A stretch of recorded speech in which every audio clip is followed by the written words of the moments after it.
Kini Prada Adrianus Patian yang merupakan mantan anggota TNI di Kendari mulai menjalani pemeriksaan di Pomdam 14 Hasanuddin Makassar.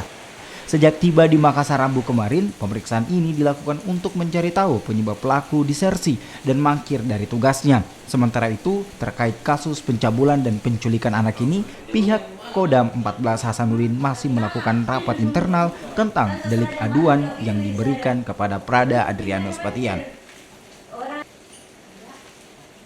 Pada prinsipnya, karena deliknya atau locus delictumnya itu ada di Kendari, ya posisinya oleh Denpom Kendari.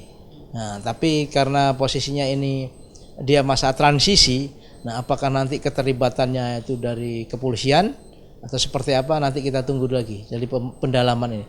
Tapi yang jelas, minta tolong bisa dipisahkan.